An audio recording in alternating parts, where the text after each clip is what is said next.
about whom all of you are. All I know is that you were college students and high school students. I'd like to know a little bit, either from Judith or from you guys of who you are, as well as what you're specifically interested in. I think what I had talked to Judith about, and maybe Paul Feiner back a month ago, was that maybe you'd want to hear about the U.S. Supreme Court. That's what my last book was about. But, I've written other books, and I was at Newsweek for 20 years, back in the days when there was a Newsweek. That's a decade ago, but I've done a range of things in the law, regarding writing about law and other topics. And I teach classes at NYU and at CUNY on essentially law for journalists. But so we can talk about a range of topics. It even occurred to me, fool that I am, that if any of you want to talk about the current controversies about free speech, about cancel culture,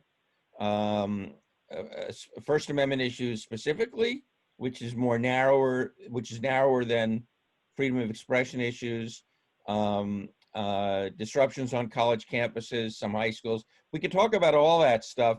I'm really interested in what in trying to address talk about things that interest you guys. So I guess in the first, and I'll tell you maybe in a couple minutes, just give you a little more by way of bio about me, to the extent any of you are foolishly considering careers in law or journalism, and then I can send you away and say, no, become computer programmers. I'm just Don't kidding. discourage them, David. You have several aspiring lawyers in this group. I'm so sorry. We'll make some progress and maybe scare you away. So tell me a little bit about how many of you, and I can see 15 of you at a time. Maybe I'll figure out if there's a different window, but how many of you are high school and how many are college? There are approximately 9 to 10 college students and 34 high school students. Approximately 14 seniors, and the remainder are 10th and 11th grade students. So. Okay. Once upon a time, I was an intern during high school and first year or two of college. So I remember those days well. A fellow with a top hat and a beard was president, a guy named Abe Lincoln. If I'm doing too much talking here, tell me, any of you, what you're interested in, if anything, and I'll try to tailor my yabberings to some of that. Are there things that, from whatever you've been told about me or what I supposedly know something about, that interest you? Dave, I'm going to let them answer, but I just want you to know that we were really wanting to hear about your research. Yesterday we had a guest speaker talking about emotional intelligence. So we'd really like to hear your what and your why about writing the book regarding the Supreme Court, and what some of the recent court decisions are that may impact their future as future leaders in our country, because that's who you're talking to. You're talking to future leaders, and so that's something that we'd like to hear you talk about. But interns, please answer David's questions. I know they've just been doing, for the past week and a half, a lot of introductions, introducing themselves to the town board members, introducing themselves to the public at town board meetings.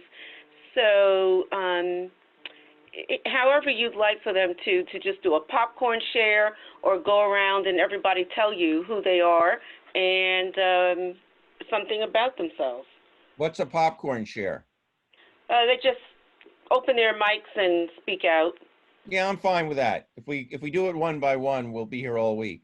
So just like I do in my classes, just anybody and everybody, tell me what's on your mind, what you might be interested in hearing me talk about. Hi, my name is I Matt hear Palucci. Matt. I see Matt first, and then I see David. So Matt, go ahead. My name is Matt Palucci. I'm a rising senior at Hendrick Hudson High School. When I go to college next year, I plan on double majoring in political science and communications. And I'm really interested in what your take is. I'm pretty sure they ruled on it in 2013 in terms of voter suppression, how many how many polling stations you have to have open in a certain radius in like big cities, because I know that's still a big thing in the South where you have these large cities that only have a certain number of polling stations open, so that way people are standing online for hours on end. I mean, Okay, let alone, great. I want to get your take on that. So I'm gonna, because I'm old, I'm gonna write that down because then otherwise I'll forget. By the way, Judith raised the issue, said you guys heard about emotional intelligence. If you want me to talk about emotional intelligence, we're done because my children tell me I don't have any. No, we just want to hear the what and the why of your book. What motivated you? Why did you write it? And in terms of what you wrote about. That's all. All right. Okay, Who's next? David Diao. Oh, hi, my name is Dave Diao. I am a rising sophomore at Scarsdale High School. I had two questions that I kind of wanted you to go over. So, the Supreme Court has the power of judicial review, correct? And some people will say that, well, that can be equated to judicial supremacy. So the Supreme Court has the final say on all laws. So how can we prevent maybe judicial review from crossing over into pure judicial supremacy, if that makes sense? Like, I think my question might be worded a little bit funny, but That's okay. Good. And next question is, I just want a little bit more explanation on stare decisis, because I've heard it coming up in recent Supreme Court rulings, and I just want your insight a little bit on it. Okay. Excellent questions. Who else? I saw Nick's mic. Nick, did you have a question? You were on mic. This is kind of not related to the Supreme Court, but I just want to get your opinions on Tucker Carlson's top writer being fired for the racist remarks he made, and how that reflects Fox News, and if other media sources or news outlets should be worried. Excellent. A question that'll get me in trouble. By the way, I'll deny everything that I say today. Just kidding. There was a rule at Newsweek, which people didn't always follow when it came back to bite them. We had a rule at Newsweek at story meetings that don't say anything at a meeting, or even in internal editing, which was obviously done on a computer. Don't say anything that you wouldn't be okay appearing on the front page of the Washington Post the next day.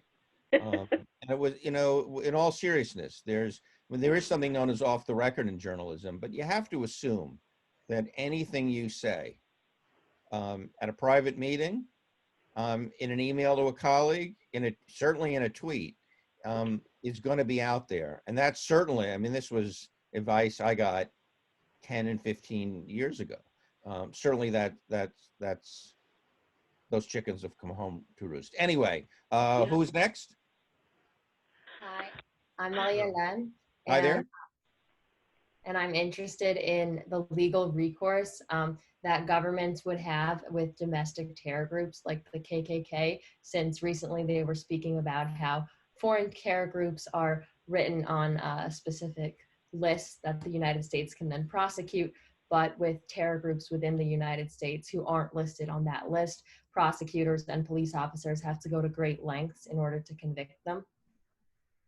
Another excellent question. That'll be harder for me, so I'll have to think of that one in the back of my head for a few minutes. Who else? Anyone else? I've got a question. Do you have any advice for someone who's interested in getting into journalism? I answer that, computer programming. No, I'm just so I'll answer that as well. These are great questions. I hope they're paying you enough. Who else? Hi. Oh, sorry. I hear Okay. someone. Go ahead. Hi. My name is Isabel Rippin. I'm a rising sophomore at the College of William and Mary. And I was wondering how you decide what you want to write about and what you want to research further, and like what is worth writing about. Excellent question. I mean, the short answer is I try to write about what I'm interested in. It's a different equation in the world of journalism, where you've got editors you got to deal with. Books, in some respects, are more open-ended, but of course, you need to find a publisher. But I'll try to address that as well. Anyone else? Hi, I'm Michael Kusi. hello, my name is Michael Kusi. I was just wondering how the Supreme Court writes its opinions. Really slowly, but I'll answer that. And they have a lot of really talented law clerks, but Michael is also a lawyer. Michael, you're out of law school or you're still in law school? I'm out of law school. I graduated. Okay. what are you doing these days? I'm doing this. All right, where'd you go to law school? I went to Hofstra University School of Law. Judy Bavell. Okay. Who else? Judy, you should mute. Judy, you should mute. Mute. We're hearing you. Hold on, please. I'm going to mute. I am. Who else? Anyone else? Hi. I'm Ian Ostroff, and I'm a rising sophomore who's interested in social justice as well as law. I was wondering what your take was on the Supreme Court in terms of like the justices retiring, and also what you think about false allegations, especially about like serious crimes such as sexual assault, rape, harassment, such as that, and how it affects people's lives, even if it's innocent, and even if they're innocent, and what legal recourse they should have in case they can prove it's false and it's slander.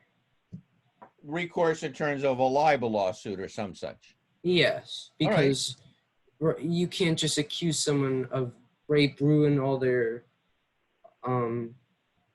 friendships, all their relationships, right? Because it's a serious thing, and especially if they're not true, it's not exactly something. It's great, like an eye for an eye sort of thing. It should. Okay. I feel like it. There's a scientific study out there. I just can't. I don't have it right now. Excellent. We've got a range of stuff. Any other questions? Well, I was kind of curious. My name is Noé.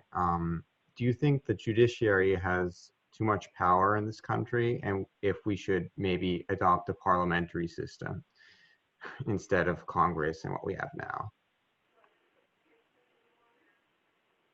Part of the first question is largely what my book is about, so I'll certainly talk about that. These are all great questions. I sometimes wish my journalism students were all this alert, although I got better evaluations this spring than I'd gotten in the fall, and I was obviously teaching on Zoom, making me think that the further away I am from my students, the better.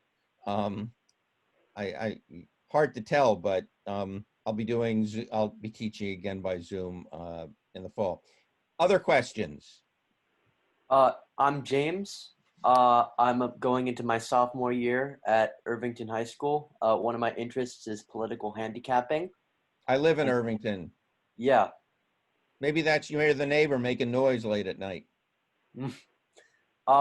Anyway, so I was wondering what you think about the sort of balancing of the Supreme Court, like some political figures have suggested, between, let's say, 7 Republicans and 7 Democrats. Okay. Republicans, of course, don't favor that when they control the White House, but good question. So I'm going to, since I've filled out one index card, I'm going to start talking. And if there are other questions, let's see. I'm sure we'll have time, but why don't I start answering some questions? I would ask all of you, in all seriousness, if you want to interrupt with a question, feel free. if I want to finish a paragraph or some such, I will happily push back, but I have no problems being interrupted. So by all means, do so. I assume this works. That if one that you don't have to wait for Judith or someone to turn you on, right? Yes, I'll take the Okay. liberty of interrupting you here. Good. All right. So one last question. Sorry. okay. Sorry. What do you think is more important? Having controlling the Senate or the presidency? Well, it depends for what. But if I had to make that choice, I'd pick the presidency. Thank you. Not a lot can get done if you don't control the White House. In theory, you can pass legislation that's veto proof, but not a whole lot can get done. So if you're asking, I mean, I put my political proclivities on the table. Though my wife calls me dangerously moderate. I mean, I think I'm a pretty traditional progressive. I have voted for 4 Republicans my whole life, and 2 are family friends. So, I'll be very pleased to see Joe Biden win this fall. I'd be very pleased to see Democrats win the Senate and retain the House. Although, as you'll see, as we talk about the Supreme Court, my views about the court institutionally are very different than most people's. They're certainly very different than most progressives. I think, which is why my wife and others will threaten to vote me off the island, because they don't really comport with the traditional view of a triumphalist or a powerful or a court that is heavily involved in a range of issues. So you guys got some biography about me yesterday, so maybe I'll keep that brief. But I did a lot of journalism in high school, and in college I wrote for what was then a great college daily newspaper at Cornell. I've never, I teach journalism, but I've never taken a journalism class in my life. I certainly didn't go to journalism school, and I did a lot of work for summers in government because that interested me as well. I was an intern at the White House once upon a time, back when being an intern was respectable. The president never touched me. A short peanut farmer from Georgia named Jimmy Carter. And then I went to law school, kind of because I always thought I would go to law school. I came from a family of doctors. I practiced for a few years on Wall Street. I didn't much like it. I was a litigator, they didn't much like me. And I considered what I was going to do next. And I considered teaching, and I considered government, but I was pretty committed to journalism. And that's what I've done. I worked for a legal trade publication initially, a weekly newspaper, and then worked at Newsweek for 20 years, and then Fortune for 5 years. I've taught on the side for more than a decade, and have written books over the last 20 years on the side, sometimes taking leaves of absence to write the books, sometimes doing it as part of my day job. The last book was on the Supreme Court. Another book, my first book was on the history and culture of Silicon Valley. I wrote about a largest private sailboat in history that was built by a Silicon Valley venture capitalist and got to go on its maiden voyage across the Mediterranean.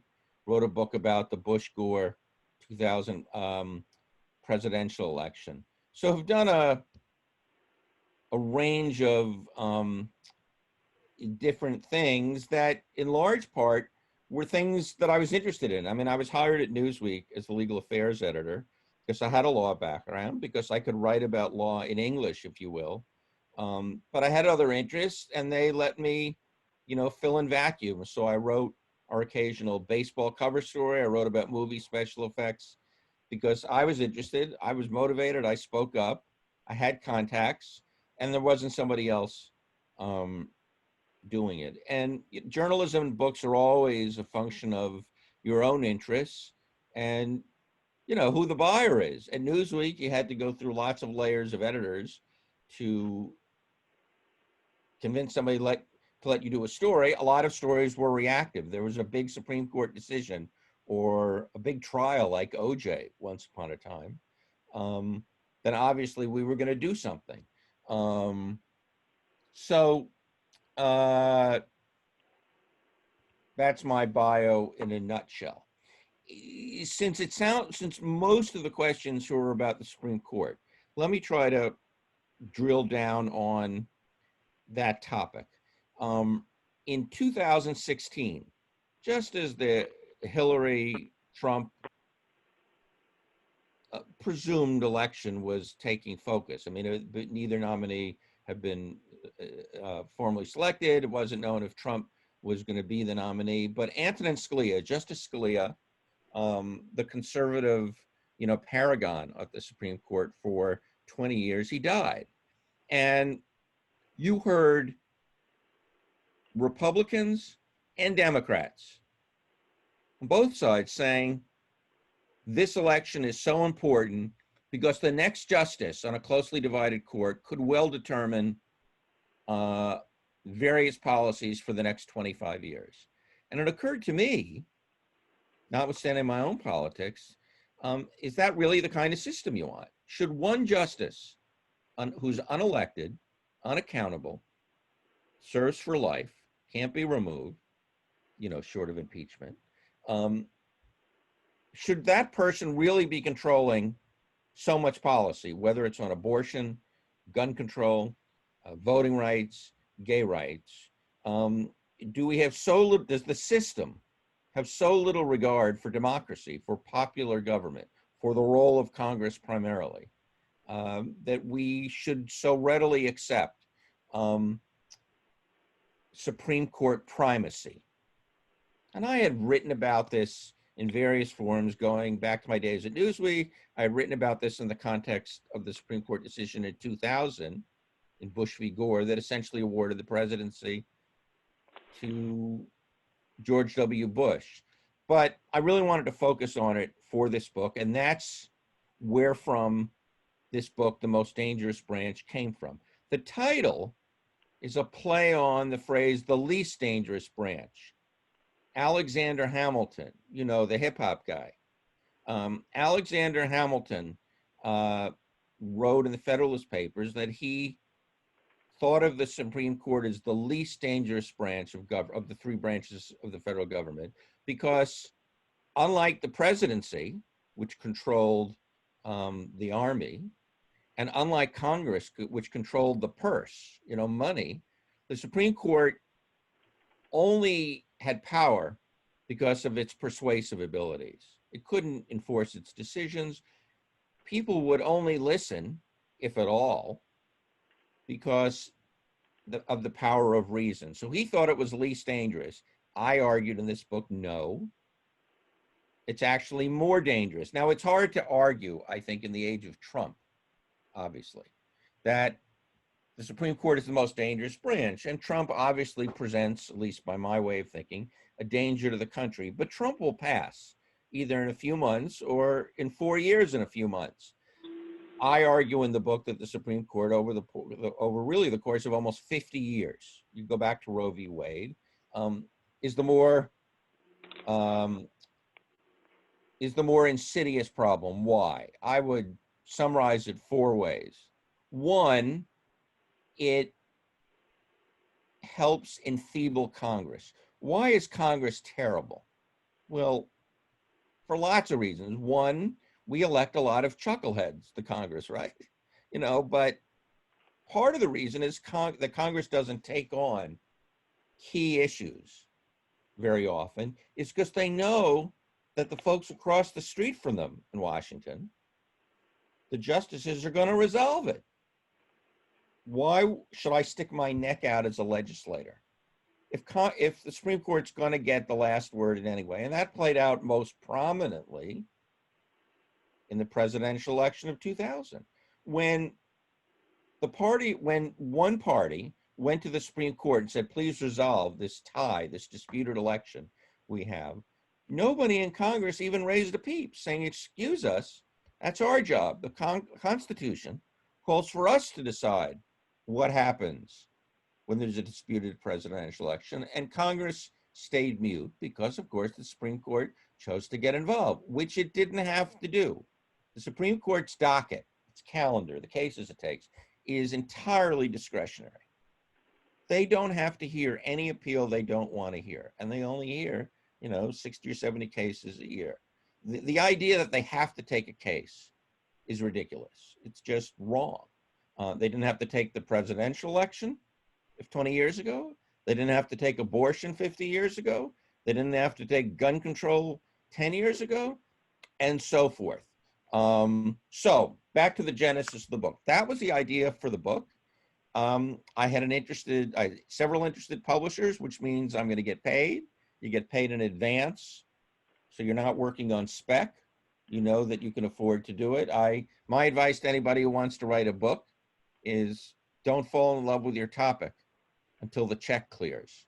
I'm lucky enough to not have to write on spec, on speculation. I'm not going to write a book unless I'm going to be paid enough to make it worthwhile. And there was interest in my idea for the Supreme Court book. I mean, I told the various publishers, everyone's going to hate part of my book. Liberals are going to hate the part of the book that criticizes Roe v. Wade, and conservatives are going to hate lots of the book which criticizes Bush v. Gore and the gun control ruling and the voting rights decision called Shelby County, and Citizens United, which is about campaign finance. So there'll be something in the book for everybody to hate. And they, of course, laughed, and that appealed to them. The funny part is, I interviewed a majority of the justices on the Supreme Court when I was working on the book between 2016 and 2018. I can't tell you which ones, because the deal I made with all of them is that I would interview them on what's called a not for attribution basis. I can use anything they tell me, I just can't identify who they are. It's not off the record. Off the record means you can't use anything. So I could use what they told me, I just couldn't identify them specifically or say anything that would indicate that I talked to them. And that took a lot of legwork and a certain amount of luck to get them to talk to me, since they usually don't talk to journalists. But when they would ask me, when I would sit down with them, so briefly summarize the book again for me, David. I had one of the liberal justices, which is, of course, liberal and conservative labels are exaggerated when it comes to judges, but there's some truth in it. I had one of the liberals and one of the conservatives each say to me with a smile, well, I half agree with your book. And that's sort of the point. The liberals agree with it when I criticize conservative rulings, like declaring there is a constitutional right to own a handgun for self-defense in your own house. And the conservatives, and conservatives like it when I criticize Roe v. Wade, and so forth. So they each have their own oxes to gore, and at least I would argue there isn't a lot of principle involved. It is a difficult argument to make, because I would gather that when many of you hear me say that I criticize Roe v. Wade, I can see the thought balloons. You're thinking, oh, he's against abortion, he's pro-life, and that's wrong. I happen to be, as a political matter, extremely pro-choice. I would support extremely liberal abortion laws. But I don't think the Supreme Court ought to be in the business of deciding the abortion controversy. That's just not the court's role. And there's a difference between saying, I support this policy or that policy, but I don't think it ought to come from the Supreme Court. I think it ought to come from Congress or state legislators. And that is a really difficult argument to make. And when I was out, talking about the book on TV or radio or in person, they would say, that's a really persuasive argument you make about Roe v. Wade, but I support abortion. And I said, can you not make the distinction between the decision and who gets to make the decision? And usually the answer was no, I can't make that distinction. And it applies even to recent decisions, so that, for example, the Supreme Court said a couple of weeks ago that the Civil Rights Law, Title VII, passed in 1964, which says you can't discriminate on the basis of sex. They said that applies to gays, lesbians, trans, etc. I agree with that outcome. I fully support that outcome. But I think it's a much more difficult case to conclude that the 1964 law, which of course did not discuss sexual orientation, and if you asked any legislator at the time, do you think this applies to gays and lesbians, they would have said no. So I think that is a difficult case. I don't know, I didn't have to write about it for the book, so I haven't thought it through. But there's a current, distinction. I thought, for example, a few years ago that when the court upheld Trump's travel ban, I think that policy is hideous. It's awful. But I'm not sure that the court ought to get involved in those kinds of decisions of the executive. But, I'm an equal opportunity offender. Last year, the court decided that they weren't, the justice said, we're not going to get involved in partisan gerrymandering cases. You all know what gerrymandering is. It's when legislators draw districts for political gain, congressional districts, state legislative districts. And the court said, that's a political matter. It's not for us to get involved. If it was racial gerrymandering, then we've historically gotten involved. But if it's just partisan gerrymandering, Democrats in control doing their thing, Republicans, when they're in control, doing theirs, we're not going to get involved. And I thought that was the worst decision of the court since Bush v. Gore 20 years ago. That's precisely an area where I argued in the book that the court should get involved. It's an area where you can't expect democracy, popularly elected representatives, to resolve the problem themselves. Because if you're in power, if you're in Congress, if you're in the New York State legislature, you can't be expected to draw rules that give your challengers a chance to get elected. You're going to rig the rules for your benefit. And that's exactly where I think the court needs to get involved.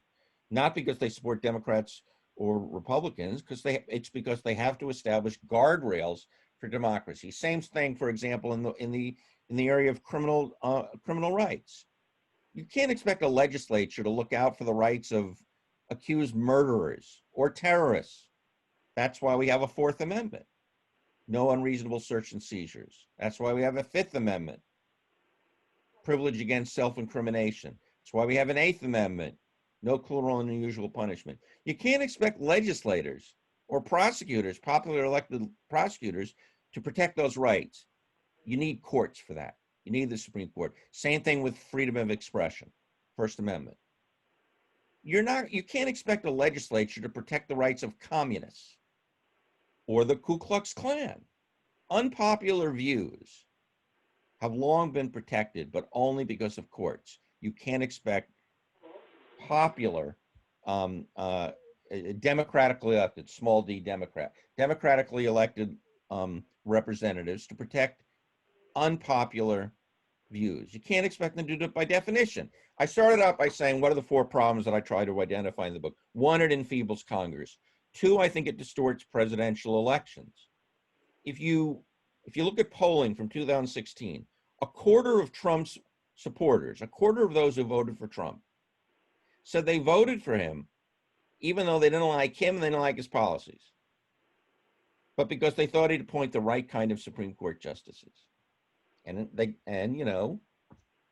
that turned out to be right. Gorsuch and Kavanaugh, Trump's two appointees, are quite conservative, a lot more conservative than anybody Hillary Clinton would have appointed. And I think that distorting effect, it's a bad thing for presidential elections, but you can understand why voters feel that way. And I think in the first instance, you can blame the Supreme Court.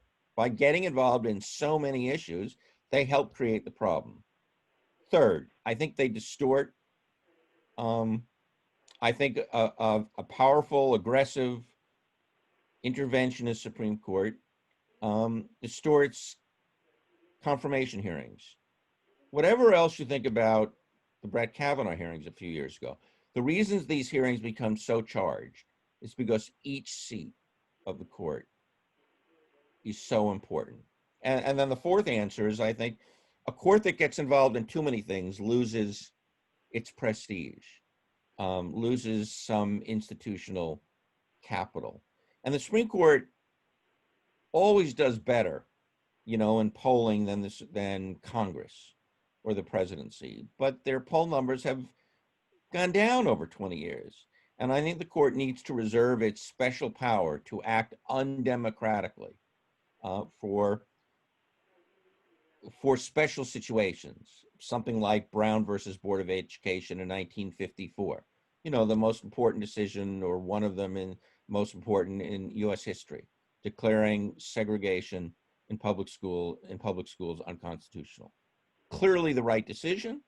Court took a lot of heat for it, but it had the capital to be able eventually to make that, to convince the country to abide by it.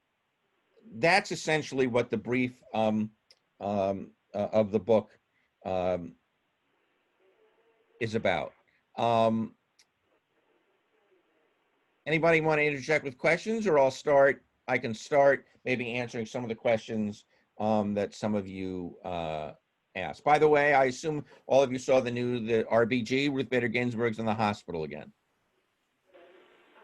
She was admitted overnight for a procedure on her gallbladder, on her bile duct, and seems to be doing okay. I have not talked to her, and if I did,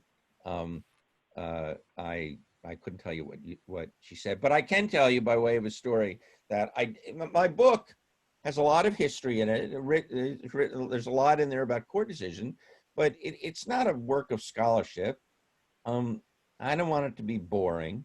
So there's a lot of, for lack of a better word, gossip. I try to give you a sense of who all the justices are, behind the scenes stuff, so that, for example, I wrote in there that the Chief Justice, who I have a lot of respect for, I think he's one of the two smartest justices on the court. He's certainly the most important justice now because he's right in the middle. He's got 4 to his left and 4 to his right.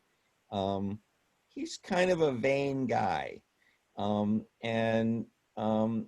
There are rules in the press office of the Supreme Court that when he's photographed, they try to position the Chief Justice so that TV cameras don't capture his bald spot. He doesn't want his bald spot showing. Now, you can't always control that. When you see him, the overhead shot at the State of the Union address, anyway. So I wrote that in the book. And when they take the class photo every year with all the law clerks and all the justices, he has in past years sent some of the tall clerks to be elsewhere in the picture because he didn't want it shown how short he is. He's maybe 5'7". And so I wrote that in the book. I thought it was light. I thought it was funny. I thought it was telling. And when the book came out, I went to the Supreme Court. It was during the Kavanaugh hearings. And I just paid a social call on another justice. And the other justice, I'll just call them they, not indicate gender, said to me, by the way, the chief wants you to know he doesn't have a bald spot. And I said, for starters, why is he passing that note along to you? How does he even know I'm here today? Answer, no comment. And I said, number two, just as Obama's inauguration crowd was larger than Trump's, he does have a bald spot. You can see it in pictures. Is he pulling my leg? And the answer was no comment. I saw the Chief Justice some months later at a private Supreme Court dinner, and I went up and said hello. And I said, what's the deal with the bald spot? And he says, what do you mean? And I recounted the story, and he says, oh, I was just kidding. And I thought it was a little bit odd, but maybe it was an attempt at a sense of humor. Hey, sorry, you said No that we could worries. interrupt with like questions or something? Fire away. Before you were talking about, I sort of got the general thesis of your Supreme Court book was that you believe that they should use their non-democratic appointments as a way to take on the most political rulings and cases that they can. I sort of just wanted to ask how you determined whether the cases that they were currently taking, or like you mentioned, the partisan gerrymandering, which ones were more political or less political in your mind? Because I feel like something like Roe v. Wade is rather political, and they still took that one on, but I don't know. I don't know that I would use the word political. The Supreme Court decides which cases. They can't reach out and grab a case. People have to appeal a ruling to the parties have to appeal a ruling, and then they decide what to hear. I would argue that here are the 4 categories of cases that I think the Supreme Court ought to be taking. 1, when there is a split in lower courts on any issue. It can be a tax question or a labor law question. If the lower courts are issuing different rulings in different jurisdictions, sometimes the court on top has to determine what the law is. It's got nothing to do with what the issue is. It could be and in some areas, maybe like abortion or gay rights, sometimes the court ought to be saying that's not a matter for federal courts to be deciding at all. That ought to be up to elected representatives. 2, sometimes there is specific language in the Supreme Court in the Constitution that needs to be vindicated. For example, in a case like racial segregation, when the 14th Amendment says equal protection of the law, the Supreme Court's got to get involved, and you can't expect legislatures to be doing so. There are other areas, First Amendment issues, freedom of the press, freedom of speech, freedom of religion, criminal rights. Those are areas where the court specific delineated protections against police abuses, prosecutorial abuses, where only the court can be expected to resolve matters. And I said 4, I can only think of the 3rd. And then where the other branches of government, the elected branches of government, can't be expected to police themselves. So, and that's an instance of gerrymandering. You can't expect a legislature of incumbents, to establish fair rules that allow the outs to have a fair chance in elections. And the ins protect themselves through various means, but chiefly through gerrymandering. The reason I think abortion is different is on numerous grounds, let's say 2 grounds. 1, the Constitution itself doesn't specifically, obviously, protect abortion rights. In order to protect those rights, you've got to somehow bring the right, you have to say it's a privacy right, which is a pretty broad term. Privacy, historically understood, applied to, for example, it's a lot easier, for example, to decide that contraception ought to be protected, because how would you enforce a contraception law? Only by going into the bedrooms of people using contraceptives. Do you want government snooping in bedrooms? That's a different category than abortion. And under the category, under the criteria of can democratically elected, popularly elected branches of government look out for the interests, what's the argument why Congress or a state legislature can't grant abortion rights? There isn't one, in my view. The reason why a Southern legislature adopts restrictive abortion laws is because they're wrong, because they're stupid, because they're foolish, because they disrespect women. All horrible things. But it isn't because any class of individuals are disenfranchised. You know, women are 50% plus of the electorate. Nobody votes in lockstep. All men don't oppose abortion. All women don't support abortion. But it seems to me that the battle over abortion is best fought in a legislature. And I'll point, I mean, I spent a lot of time on this in the book. I don't think you should criticize Roe v. Wade based on what it produced. But I will tell you that one of the reasons the Republican Party became radicalized, one of the reasons it is filled with so many extreme rightists, nut jobs, is because of Roe v. Wade. In the 1970s, back when, I was in high school, the Republican Party had a lot of reasonable folks in it. The governor the governor of New York and then Vice President Nelson Rockefeller was a reasonable fellow. There was something known as Rockefeller Republicanism. They're unheard of in the government now. Mitt Romney might be the closest thing you could think of as a reasonable Republican. Why did the Republican Party get radicalized?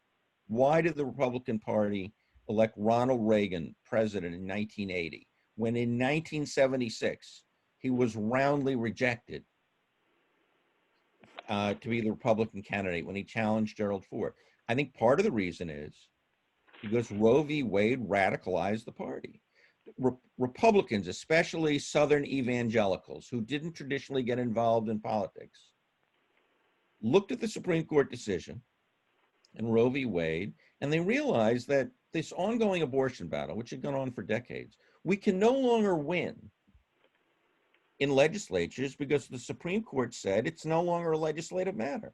We've taken the issue out of legislatures and made it a judicial issue. So it's only the Supreme Court that gets to decide. The benefit of legislatures, as stupid as they often are, is that you know that if you lose today, you can win tomorrow.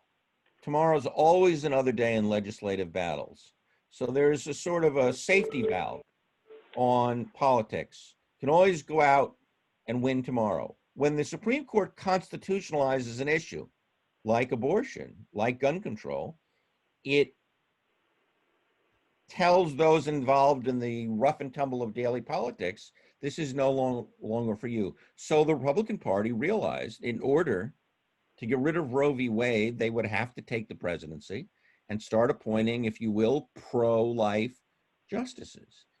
There are lots of reasons Ronald Reagan became president in 1980, which I think in my lifetime is the singular worst moment in the country's politics, probably worse than what we're experiencing for the moment with Trump. And I think you can lay blame for Reagan in part on Roe v. Wade. So I guess, and I don't know if I'm answering this question, it isn't that the Supreme Court, I think, should get involved in political matters. I think they largely should stay away from political matters.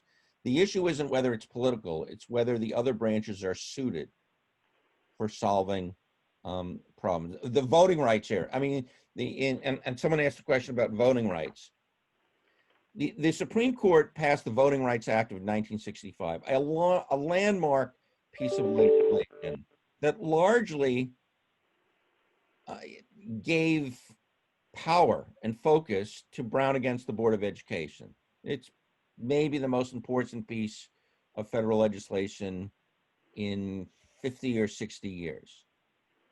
And the Voting Rights Act said that the Justice Department had an ongoing responsibility to police voting rights abuses in any states they determined by a bunch of criteria. They were often southern states, but not always. Sometimes northern states behaved badly. This was an act of Congress that was reauthorized every 7 or so years. And the Supreme Court in 2013 largely gutted the Voting Rights Act of 2013, saying, if Congress wants to fix it, they can do so. But I think that is an historically awful decision. And voting rights, first of all, is an area where the Supreme Court ought to be involved. And second, it should have respected the decision of Congress to re-up the Voting Rights Act every 7 years. It's a terrible decision for the result, and it's a terrible result, I think, institutionally. Someone asked, what about various voting rights issues since that decision? That decision in 2013 was called Shelby County. And you see all kinds of attempts in southern states and elsewhere to impose voting ID requirements, and other stuff that those states say is required to reduce fraud of voters, but it's nonsense. It's to try to reduce minority voting. Exactly what the Voting Rights Act of 1965 was designed to address, to try to address historic voting rights abuses across the country, dating back to Reconstruction. And the country continues to litigate some of those statutes on voter ID and other restricted registration practices. But I don't have any hope the Supreme Court is going to look favorably upon lower courts, which have said, no, these are abuses. I think it's awful, but if you want to see the problem of Shelby County, of that ruling in 2013, all you got to do is look and see what's going on in North Carolina, Georgia, Texas, and elsewhere. The question, I forgot who asked it, what about the long lines we've seen this year? I don't think that's what's going on. I think chiefly what's going on, I think a lot of that is due to the pandemic. Election systems in various municipalities and counties across the country is terrible. Outdated technology, old machines, understaffing, and that isn't Republican or Democrat, it's just incompetence. Now, some of it, especially in a place like Georgia, is more nefarious. When they eliminate early voting, those doing so know full well that that's going to impact minority voters more. When they reduce the availability of machines, they know that's going to affect minority districts more, which is outrageous. But so far, those abuses haven't been much curtailed. Some of you may have heard of Stacey Abrams. She lost the race for Georgia governor a couple of years ago. She's maybe one of Biden's dozen candidates for the vice presidency. She's certainly unique in that she's campaigning for the vice presidency. I don't think she's going to be the vice presidential nominee, but she is an outspoken advocate for voting rights and an expert on voting rights. So, but I think there is an overlay with the pandemic and just general incompetence. I have a follow-up question for that. Florida screwed up in 2000 in the presidential election because of antiquated voting technology, and there was a big move after that to say we have to bring our country into the 21st century in terms of voting technology. It's never happened, and if you voted in New York, we're among the worst. I think when I voted last time, there were hamsters running some of the machines. Matt, you had a question. Yeah, two questions actually. By the way, Judith, I hope I'm not criticizing you in criticizing voting technology. I hope that's another department. Not at all, David. All right. What I really appreciate is your honesty, your assessment of what you have seen going on and sharing this level of knowledge and awareness with the students. I mean, please. All right. Well, if I criticize officials, I'd rather do it when they're not present to be able to rebut what I say. Just kidding. Matt, you had a follow-up. Yeah. When you were talking before about how the Supreme Court should take only the most pressing cases, like the Voting Act of 1965, or stuff like that. No, they shouldn't have taken the Voting Rights Act of 1965. I think they should have stayed a million miles away from that case. But anyway. Don't you think if they didn't take abortion, and especially in today's climate, elections at the local, state, federal level would more be about, let's abortion, instead of more and more about issues that actually matter? Because I feel like in today's world, we're already very polarized, but if you give more power to the legislator to rule on things such as abortion or gerrymandering and stuff like that, which I guess they already have power to do so, it's just going to become more politicized. Well, I'd make 2 points, which I don't think are contrary, but they might seem so. One, I think abortion, when it is in a legislature rather than a court, reduces the degree of partisanship. There are so many candidates and judges or would-be judges, at least on in the Trump administration, for whom abortion is a single issue.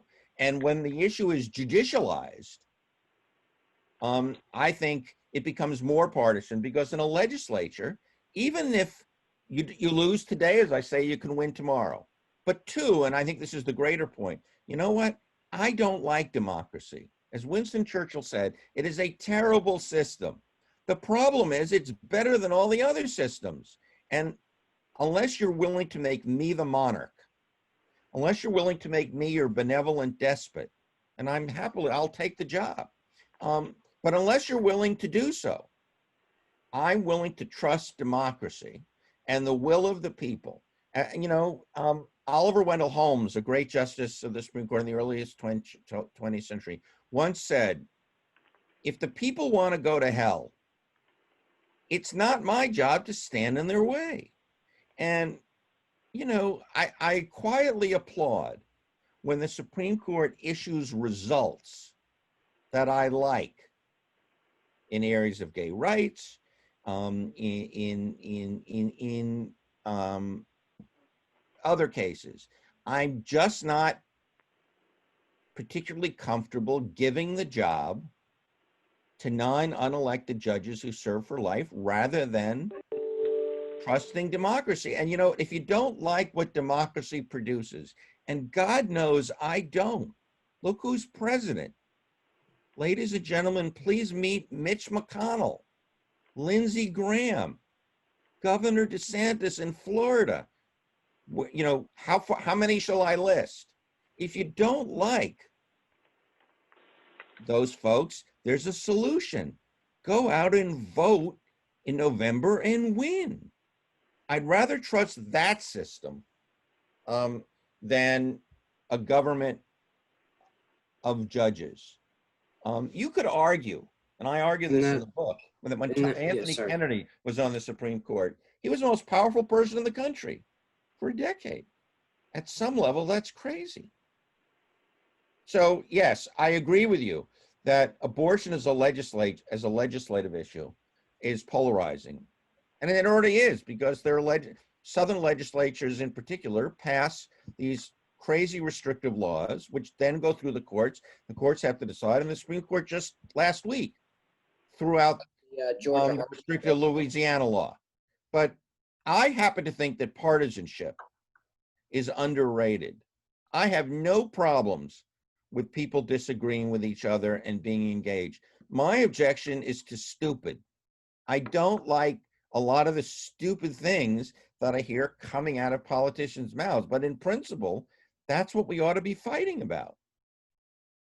And the framers, once upon a time, the framers were the ultimate partisans. And Alexander Hamilton, and Thomas Jefferson weren't on the same page.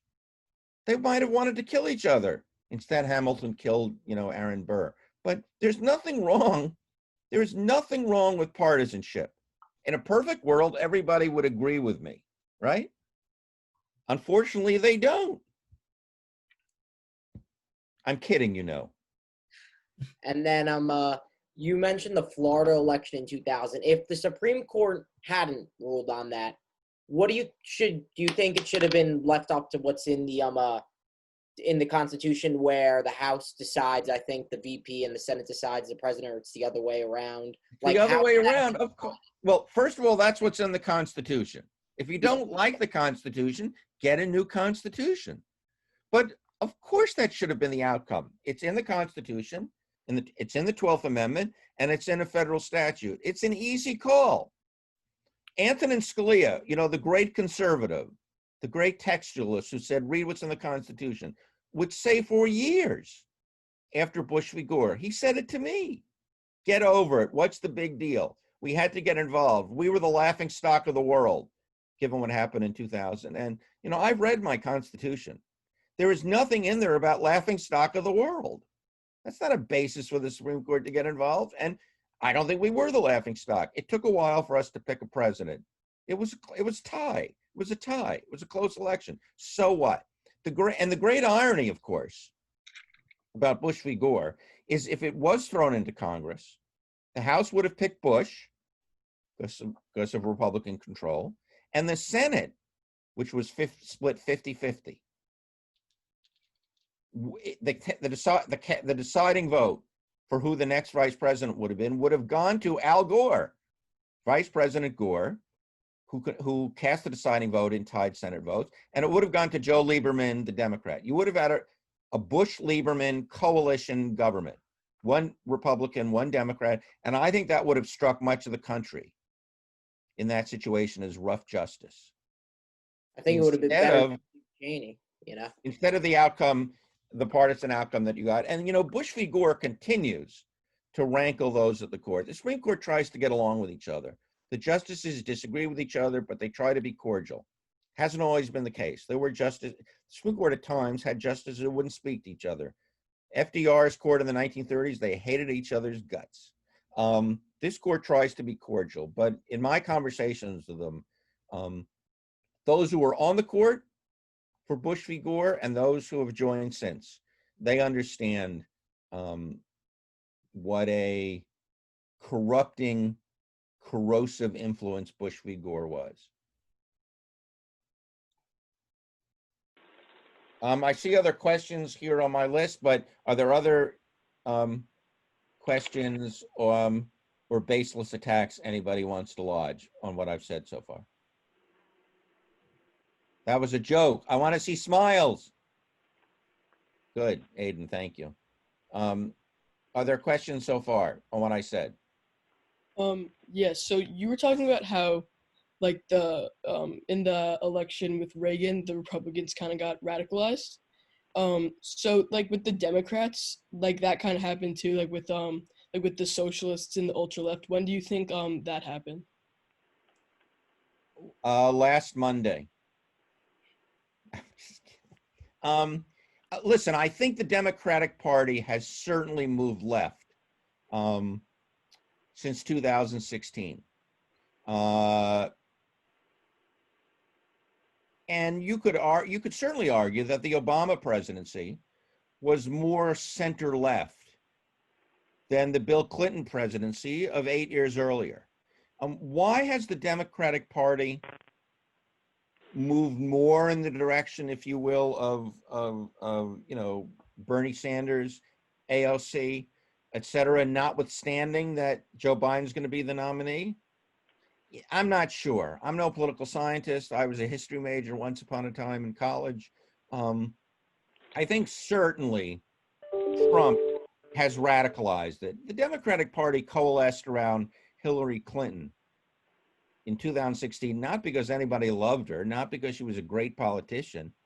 I think there was a view that we should sort of stick with center left. And she was probably closer to the center than Obama was. I think for a lot of party activists, and particularly those on the younger side, you guys, there was a view, look what that got us. We got the crazy guy we got now. I also think there are structural reasons why the party has moved left. The gross income inequality in the country, that's only gotten worse, which is caused by a variety of factors. Some of it is the rise of high tech and the winner-take-all economy, but some of it also is because of congressional stupidity, lower tax rates, all kinds of preferences for corporations that really got going during Reagan in the 80s. I think those structural issues have also pushed the party to the left. And even in Biden, the ultimate centrist or center-left Democrat, you see, in just the other day, his multi-trillion-dollar plan on climate, I think you've seen him push to the left. And, you know, if he wins, which I at least will grant is possible. Now, I'm a pessimist by nature. But if he wins, and if the Democrats retake the Senate, and if they get rid of the filibuster on ordinary legislation, I think you could wind up seeing a Biden administration being transformative. Hardly the transition president that many of us might have guessed 3 or 4 months ago. Just a return to normalcy, cleaning up the mess that Trump left. Instead, I think you could see a move on lots of legislative fronts: criminal justice, tax, climate change, under a 4-year Biden term that would have been hitherto unimaginable. I'll be more confident of Biden victory on like October 30th. We can reconvene then. I had a question about less about what we were just talking about now, but more about what your career or like day-to-day job as a journalist in politics was like, maybe when you were working at Newsweek, and now maybe how it's changed to today. I'm wondering if anyone is curious or has a curiosity about who decides the slant, so to speak, of journalism. I'm curious as to whether or not, first of all, I'd like to know if David would agree that there is a particular slant in journalism. For example, hi, David, are you back? I'm back. Let me try to answer Judith's questions, and then your name is partially hidden. Colleen? Tallene. Tallene. Yeah, for some reason my screen hides half your name. It's a feature. There we are, Tallene. I've long resisted the idea that journalists are politically biased or slanted. I think the main bias on the part of journalists is sensationalism. Is making stuff exciting. The cliche in journalism, which I think is right, is we write about man bites dog, not dog bites man.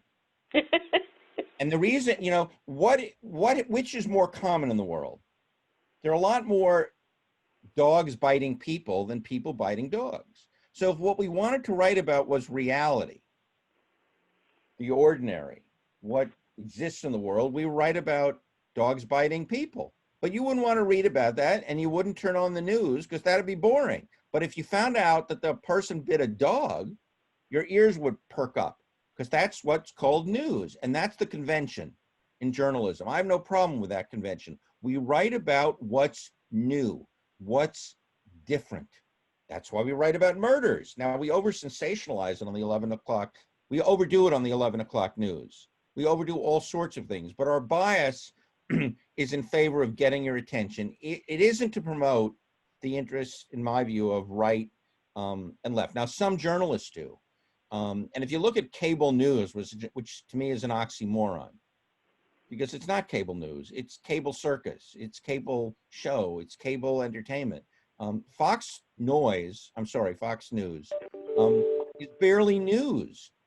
It's often downright falsehood. It's exaggeration. It's kowtowing to this president. I'll watch it once a week for 20 minutes for entertainment, and it ceases to be entertaining long before 20 minutes is up. But MSNBC, which I think has a lot of really smart people on it, too often veers, smart anchors, too often veers in terms of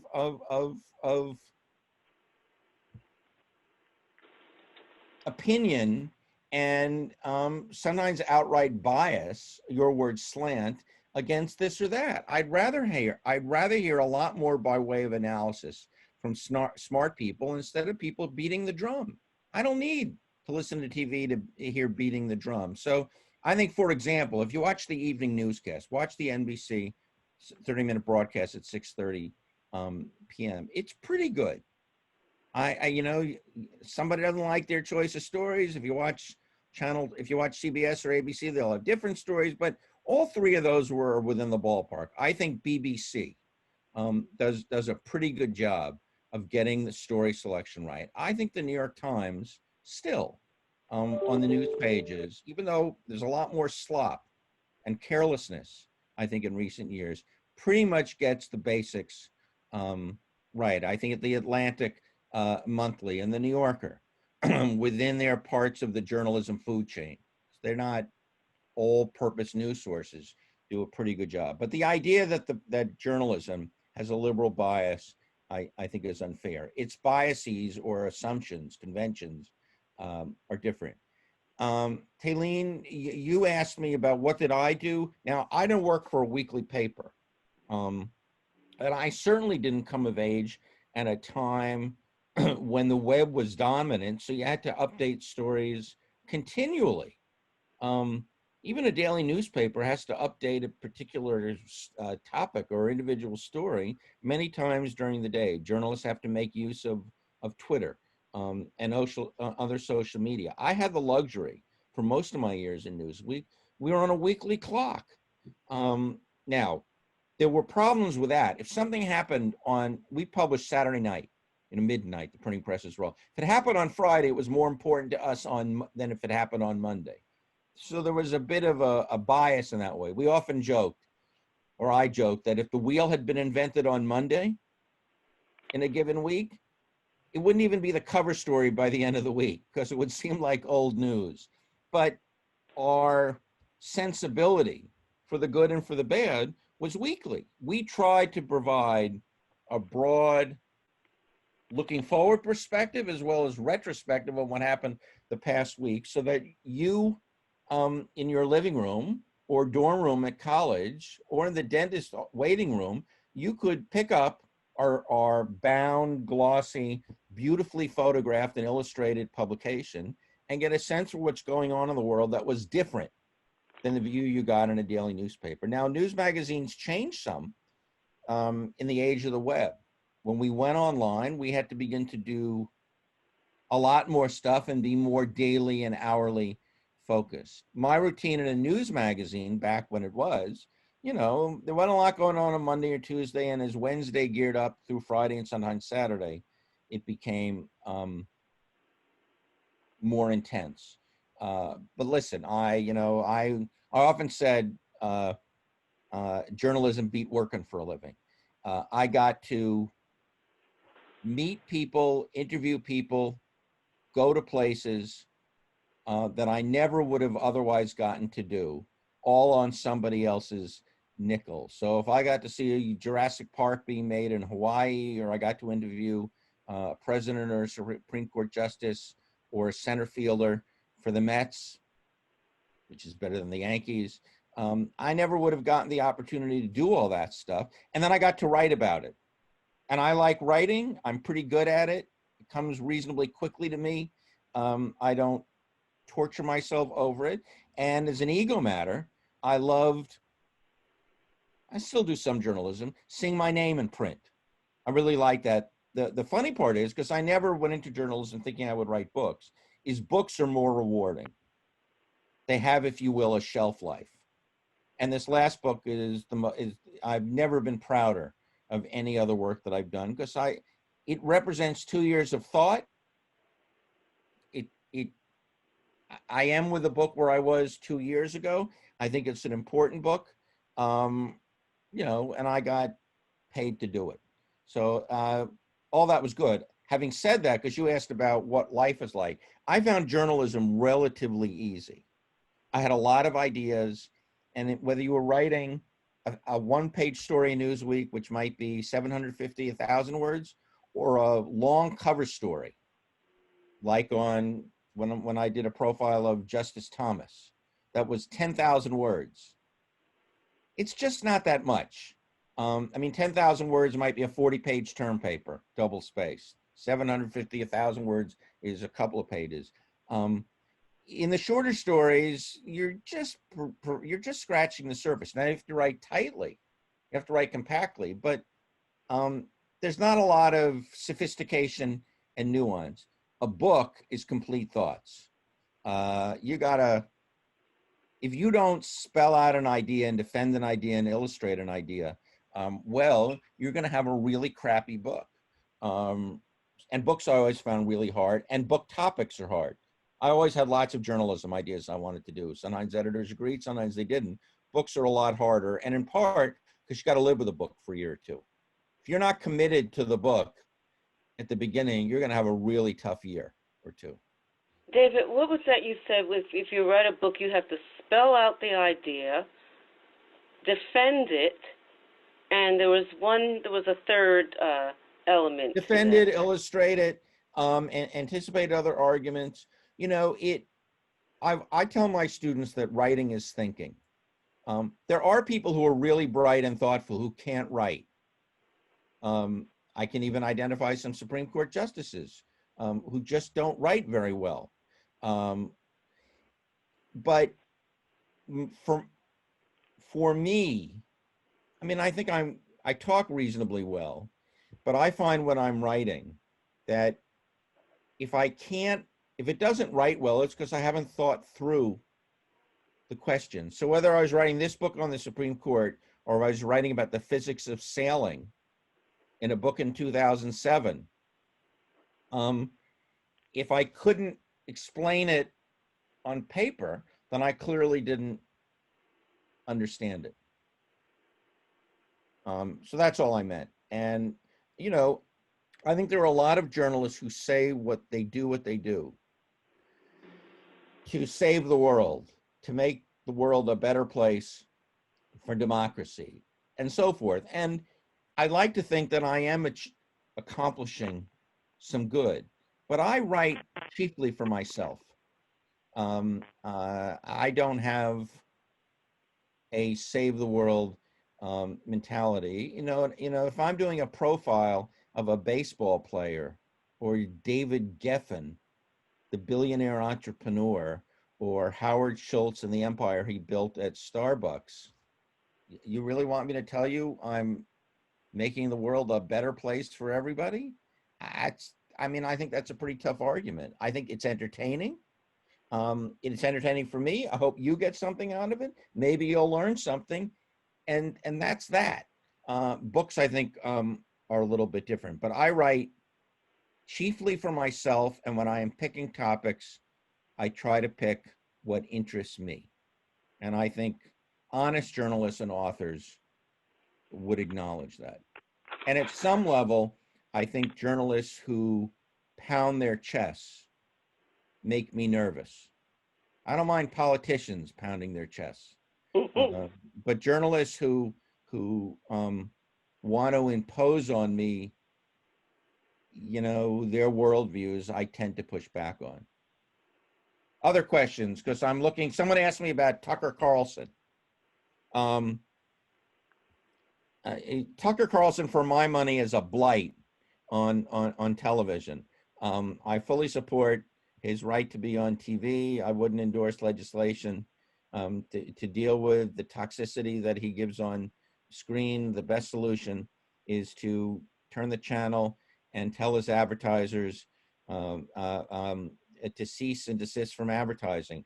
But I think the question, was it from Nick or from somebody about his head writer who was fired because of some racist, homophobic, and/or sexist views that he had written anonymously over the years. Do I have concern about his firing, about the firing of that head writer? No, I don't have any problems with somebody in that position suffering the penalty for expressing those views. But I would, if to your larger point, if I can infer from it, I have great concerns in the current environment with the cancel culture and with the attempts to silence views of people they don't like. I'm a free expression traditionalist, an old fogey, an old fart, use whatever term you want. I think the solution to bad speech, to bad expression, to hateful expression is better expression rather than for it to be silenced. I certainly don't endorse, nor does the First Amendment, nor does the Supreme Court unanimously endorse government regulation for the most part of most offensive speech. You know, the First Amendment allows hate speech. Any attempt to criminalize so-called hate speech is unconstitutional, except in a very few instances. And you can advocate the violent overthrow of the US government in most instances. There's certain things you can't do. If you want to burn a cross in the town square, you can do so. And wear your white, uniforms and conehead hats. It's awful, it's hateful, it's despicable, but government can't criminalize it. That's long been the law, and you would find 8 or 9 justices of the current Supreme Court across party lines who would agree with that. And I endorse that view, not because I endorse that kind of hateful speech, because I don't trust the government to make those decisions. Because the same government in the 1950s, as it did, would try to criminalize speech that supported communists or socialists. I don't trust censors. Now, in the private realm, the government, the First Amendment doesn't apply. Facebook can do anything it wants. Your parents can decide what you can say and not say at your dinner table. Maybe not my dinner table. And private universities, not public universities, which are part of government, private universities can regulate speech all they want. My own view is I have a big problem with most of it, because I think for the most part, if you don't like the speech, ignore it, turn the channel, or respond to it. So I think my heart is more with the now detested Mark Zuckerberg, who wants to allow all manner of awful speech on Facebook. Now, I'm not sure, and I don't think he wants to do it for principled reasons. I think he wants to do it because he gets Facebook advertising. I think his views are not necessarily noble. But I think the tendency these days of the left to want to silence views they don't like is abhorrent to me. Once upon a time, it was the right that did it. The right did it, after World War I, when socialists and Marxists were coming to power. They did it in the early days of World War, not coming to power. Well, in Russia, they were coming to power. But when socialism and Marxism was on the rise in the late 19 teens, the right in government wanted to silence it. Opponents of World War II wanted to, people went after them. In the 1950s, clearly McCarthyism. Those who opposed the Vietnam War. Those in power will always want to silence those speaking who are not in power. And I have a problem with all of that. And I think some of the excesses you see now on college campuses and some high school campuses, and at the New York Times editorial board, which fired its editorial page editor because he ran a hateful Senator Tom Cotton piece during the Black Lives Matter protest. I just don't agree with that. I don't fear hateful, awful, ugly, offensive speech. The response to it, for me, is more speech. It isn't that I like the offensive speech. I just don't want to grant somebody else's power to decide what I get to hear.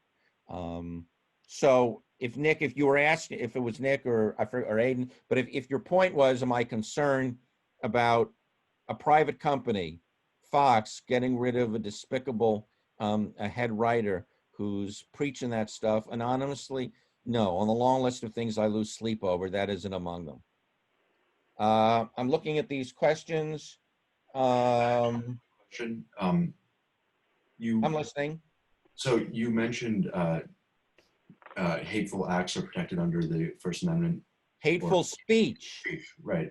So speech is different than action. That was my mistake. But I was wondering if you thought that there should be additional punishments or more harsh sentences for hate crimes, or if hate crimes should exist. Like, should we punish people for their beliefs while they're committing a crime?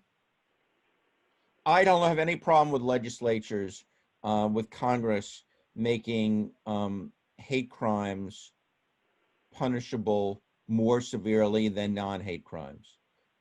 We draw lines all the time with respect to punishments that we impose. Sometimes they make sense, sometimes they don't quite make sense. But in this instance, I don't have any problem with them. By the way, apropos of nothing, but some of you who are thinking of law school, I always thought the most fascinating example of arbitrary lines is the fact that we punish attempted crimes less severely than completed crimes. If you think about it, who's more dangerous? The murderer who accomplishes his murder, or the attempted murderer who fails, who may try again? In some respects, the attempted murderer is more dangerous, right? But of course, attempted murder is punished less severely than murder. And of course, that has to be that way. So I think, Tommy, yours is a good question about the added layer that we give to hate crimes, which is taking a regular crime and saying because of your motive in committing the crime, it should be worse. But no, I'm not sure that I've thought it through, but it doesn't strike me as a problem. Do you think it's a problem? No, not necessarily. I mean, I think it is an excellent question. Just have not really thought about it much. I think somebody had asked me earlier about law school and whatnot. I kid when I say don't go to law school, turn back before it's too late. I'm thrilled I went to law school. I found law school far more interesting than college. It was the reason I got my first journalism job. I had expertise that I wouldn't otherwise have been able to sell. You know, I had no recent experience. I had an op-ed piece published on capital punishment in the New York Times, and that and my law degree was enough to get me hired by a legal trade publication. I also met my spouse in law school. So, you know, was it worth 3 years of my life and 3 years of tuition? I think it was, but to me, that's the issue. Going to law school, you know, whether it's Harvard or an offshore law school, you can learn a lot about thinking, about reasoning, about writing. It's just a question of what you do with your time. If you're certain you have no interest in practicing law and want to be involved in policy making, you want to be Paul Feiner, God forbid. You want to be a journalist. There are lots of ways of doing it. I'm kidding, Paul. There are lots of ways to do that, and 3 years in law school is a major time commitment. But in all seriousness, I've encouraged many of my students who are interested to go to law school, and some of them have, and I've helped them, and they continue to lead full lives. Call out with questions, because I'm trying to see here. And I would say law school not helps you in terms of thinking, reason. It also helps with writing. A lot of lawyers write really badly, but if you prevent yourself from learning to write like a lawyer, it can really help. I think I wrote pretty well before I went to law school, but law school helped. I'm going through old boxes of crap in my garage during this pandemic and finding all manner of stuff that I saved from yesteryear. And some of it is, you know, high school and college papers. And I didn't write as good back then, but sometimes it's fun what you find. Wow. I found some letters from a young bankruptcy law professor, written to me when she was at Penn, and I was just starting out in journalism. She was the most eager, you know, she would call me back quicker than anybody when I was covering law schools. Her name back then was Liz Warren. Oh, wow. Sometimes it's fun, some of the nonsense, but I also found a letter. I wrote a lot about capital punishment. And I wrote really one of the best stories I ever wrote about the death penalty in Florida and how it was being administered. And I got a letter back in the 80s from one death row convict who didn't like what I wrote and said if he ever got out, he would come, kill my Jew-ass self and family, etc. It was awful. So I was curious what became of him. When I opened this letter, because I don't think I ever opened it. I opened it I think when I started looking at it, he had been executed by the state of Florida a week before I opened the letter. So it was kind of creepy. He had been on death row for 20 years, but I'm sort of glad I didn't open the letter 20 years ago or 30 years ago. Anyway. So David, I see that Marie Huh? Helene, did you get your question out? Oh, no, I had a question to return to the issue of Facebook. When we were talking about the line, the legal line between speech and action, where do you think that line should be drawn, talking about First Amendment rights, where certain fake news on Facebook and inflammatory hate speech can incite people to hateful action? I'll give an example. For instance, what some people argue is an ethnic cleansing and others argue is a genocide of the Rohingya people in Myanmar was actually spurred on by fake news posted on Facebook, because the local people there get most of their news sources from there. That was essentially defamation of the Rohingya people. It's an excellent question. The court, as well as law professors and theorists, have wrestled with the speech action dichotomy, and distinction for generations. What about flag burning? Is flag burning speech or action? I think it's classically symbolic speech, but it's an action. There's a famous, and the Supreme Court ruled on that, 5-4, saying that, and with Scalia in the majority, saying that's exactly the kind of expression you want to protect. There was another famous Supreme Court case in 1972. Judith, you need to cover your ears here. Somebody wore a sweatshirt in a court building that said, "F the draft." He was prosecuted, and the Supreme Court said that's protected speech, even though it was probably disruptive. Somebody once said of speech that all speech incites action. Powerful speech at a rally before, when the troops go off to D-Day, can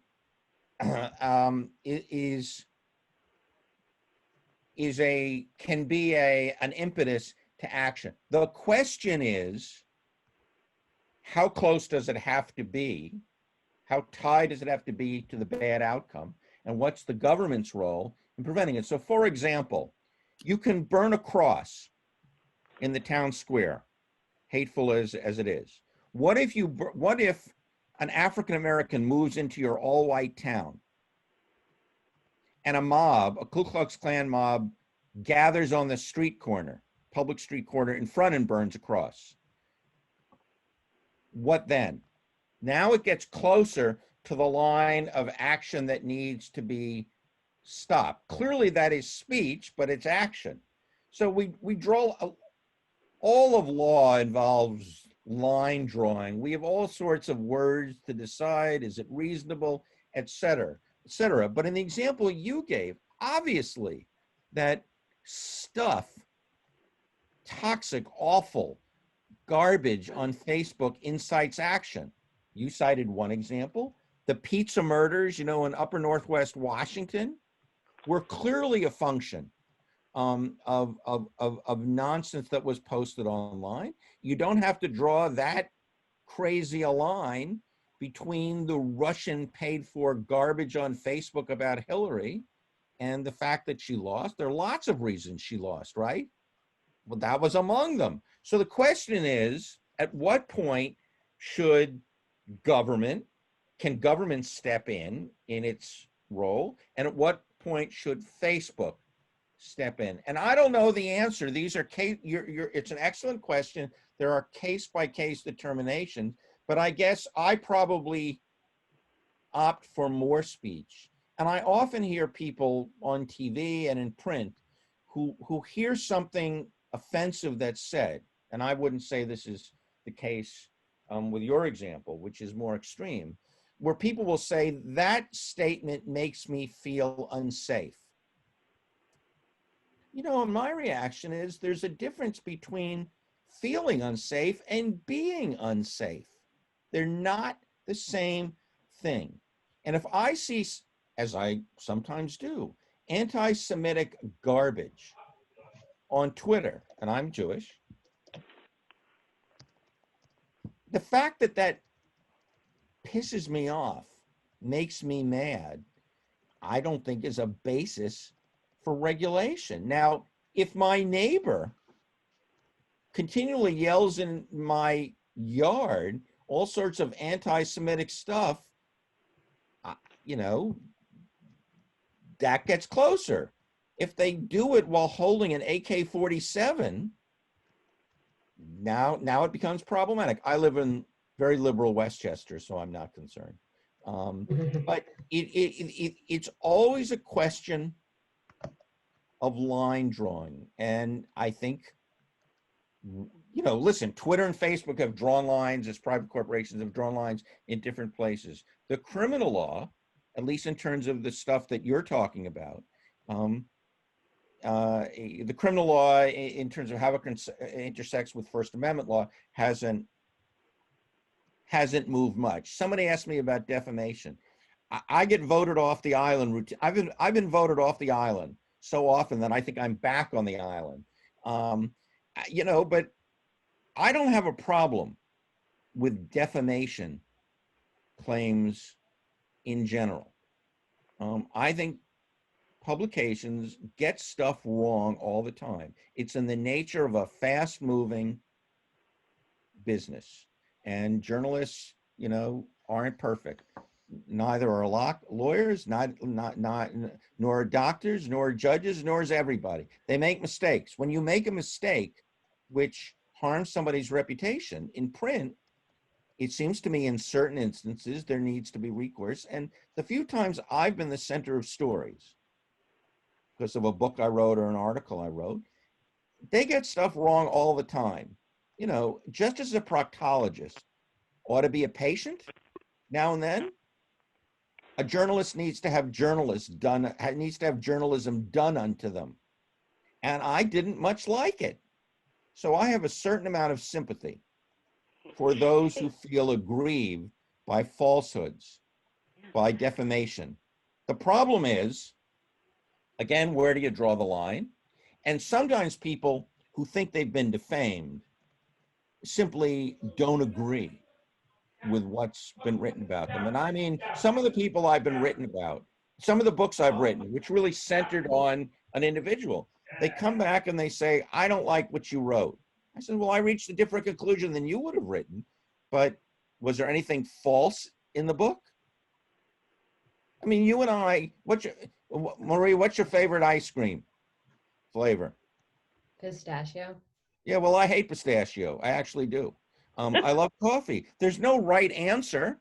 Right. You might be able to define why you like pistachio. It would mystify me. And I probably could explain why I like coffee. But, you know, again, I have, notwithstanding who's president, you know, and notwithstanding the Republicans in the Senate, I have slightly more faith in the wisdom of the populace, of the electorate, than others. Or at least I have more faith than in trusting the power to a small group or an individual, unless, of course, the individual is me.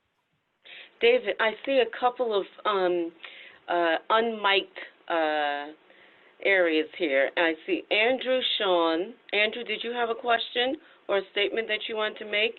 And I also see Michael Cucci, where they are unmiked. Andrew? Okay, maybe Andrew is thinking. Michael, did you have something you want to say or ask? I did. What do you think about the removal of the filibuster? I'm in favor of it. I think there is enough gridlock in Congress, and the Senate is already um, um, because of how it's designed, overly solicitous of the views of small states, minorities. I don't mean minorities in the African American or Latinos. I mean minorities meaning the people of Utah or Wyoming or Delaware. The filibuster only makes the problem worse. So I would wholeheartedly endorse the elimination of the filibuster in the name of democracy. Thank you, David. As Just we, like I would be entirely happy to get rid of 2 states, 2 senators per state. But that would take a constitutional amendment. That's not happening. There's no reason why the people of Utah, where I love to ski, should have the same voice as the people of California. I mean, there's also the House of Representatives where it's uneven. Well, it's not really uneven because there's Andrew. And the House of Representatives each represent whatever 500, 750,000 people. Now it's true that maybe Wyoming should only have half a representative, but pretty much the House is proportional, isn't it? More or less, yeah. I mean, it's designed to be proportional, except that every state is entitled to at least one. Yes. Otherwise, it's designed to be directly proportional. Were there there are a couple of other things I'm seeing on my list. Someone asked me about judicial review. Judicial review, which is not in the Constitution but was created by the Supreme Court, gives the Supreme Court the power to throw out acts of Congress, declare them unconstitutional. I don't have a problem with that. It seems to me implicit in what the mission of the court is, and the notion of judicial supremacy. Again, court invented is that they alone determine their word is the last word. That's a more complicated conversation. I'm not sure that's right, but I think it's right. I think once the Supreme Court rules on what the First Amendment means on the 14th Amendment, I don't think Congress then gets ought to weigh in. Somebody else asked me, I think, about advice for journalists or would-be journalists, and I would tell you the best way to learn to write and to get better at it is to write, particularly in the age of the web, where anybody can have a blog just right away. Tweeting, I understand journalists do it, but 280 characters ain't journalism. So whether you're writing on a published blog or in your own journal, just write. If you want to write, write. And if you want to write journalism as opposed to, fiction and short stories, find stuff to write. Go to the local paper, go to the local blog. Kind of hard to go out and report stuff and then be content to only be in your journal. But you get better at writing by writing. And if you're ever interested in pursuing journalism and applying for jobs, what they'll want to see is, can the person write and are they motivated to write? I routinely meet people attending NYU Law School where I went who want to be journalists. And I say, have you written anything? No. And, and I say to them, well, if you want to be a journalist, you got to get off the pot. Why haven't you written anything? And, the answer, I haven't gotten around to it. I want someone to hire me first. And, I have a little patience for that view. It's hard. You can't go out and be a doctor without a license, except in Mississippi. I'm just kidding. But you can write. You don't need a license to write. So if you want to write, start writing. Well, were there other open hands? Because were there any others? So did you have any other questions, David, raised by the students? If any of you interested in the Supreme Court, read opinions. They're not as, for the most part, they're too damn long. But for the most part, you can get through them. And if you were to ask me who's easiest to read, the Chief Justice, John Roberts, and Elena Kagan. They both really know how to write, and you'll have people from different sides of the aisle. And pick an issue that interests you, whether it's voting rights or gay rights or First Amendment. They're usually more interesting than some of the more esoteric stuff. But they had a major ruling last week on Indian rights, on the law of reservations. And as a matter of history, it was really good stuff, even though it's probably only important to a limited number of people. But if you're interested in this stuff, it's certainly accessible online, but it's also, I think, intellectually accessible. And you should certainly read my damn book. And if you have any questions or complaints, by all means, just email Judith. No, you can you can find me. I'm online everywhere. I have a website, and I'd be curious what you think. But and if only, even if you only read a part of it, the thing that I would hope you would just ask yourself is why do we have a Supreme Court? What's the purpose? What should they be doing? And if the answer, and I hope you walk away with the answer that they shouldn't be doing anything and everything. Not every important issue of policy is necessarily a judicial issue. Sometimes it should be left to politics, such as our politics are. Judith, was anybody else have an open mic and had a question, or have I put everyone to sleep? I don't see any other open mics, but David, I would just like to say that you are our 8th guest speaker in, let's see, last week, Tuesday, we had 3, maybe during the week, about our 8th guest speaker, and you have engaged more interns in your presentations than I have ever seen, than any of the prior guest speakers. However, I'm not surprised, given the fact that you are a writer, a journalist, broadcast journalist, as well as what's the difference of this? You're a journalist, but you're also a broadcast journalist, right? You've been on Fox News. I've been on TV as a yacker. I'm not I don't have a job with these. I'm not an anchor or anything. I'm not good looking enough, but I'll go on TV to yak about a book or a Supreme Court decision or whatever. I think that just makes me a pundit. You are also a professor, and so you know how to engage young people. I mean, this is your targeted audience right here. David, you have just been awesome. I have sat here and taken notes. I've learned a tremendous amount by just listening to you, and I know that the students have, the interns have. I try to refer to them as interns, not students. And so we're going to now transition to our next step in the day. Our next phase in the day is their lunch break, because they're going to come back and listen a little bit more to the town attorney, and then go into their breakout rooms and work on a project.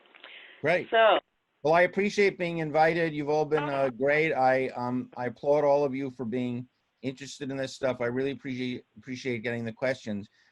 And I would just reiterate, whether you're interested in journalism is pretty accessible. We're obviously all consumers of it. Most of it's pretty easy to read. But in terms of law, and the Supreme Court specifically, don't be intimidated by the jargon. Whether it's from a guest you hear or from stuff you read in the newspaper or wherever, there is a lot of jargon. A lot of lawyers write terribly, but it's pretty straightforward. And if you don't understand some journalism that someone's telling you about, go to the underlying document, the court decision, the hearing, whatever it is. You're a lot smarter than you may think you are. And we're not talking about some of the vocabulary you'll find in quantum mechanics or epidemiology, although for that matter, in this pandemic, which I'm interested in, I come from a family of doctors, I find that a lot of the journalism I'm reading isn't very good. And I try to go to the underlying studies or reports to try to wend my way through. It isn't because I think journalists are biased, as your president would tell you.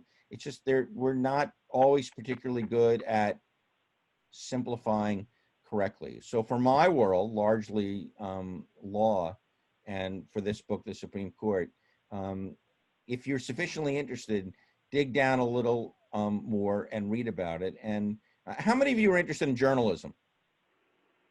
Show by hand, show of hands. Aiden. So a few. I would just tell you, being able to cut through the jargon and speak in English is a valuable tool. It's also valuable if you're interested in law. It's valuable in almost any profession because so much of knowledge is vocabulary and jargon, and you need to be able to speak the way the locals do, but the talented folks can cut above it and simplify it for those who aren't paying as much attention or aren't as well versed. Anyway, it's been a pleasure. Thank you, Judith. Please make Everybody, sure like David, please make sure to pay me the president. usual amount. Thank you. Thank you. Thank And again, if anybody's got follow-up questions and stuff, I'm not hard to find. Thank you so Good much. luck to all of you. I can't imagine going to school amidst the current nuttiness. So I admire all of your forbearance and wish you all the best. Their perseverance is amazing.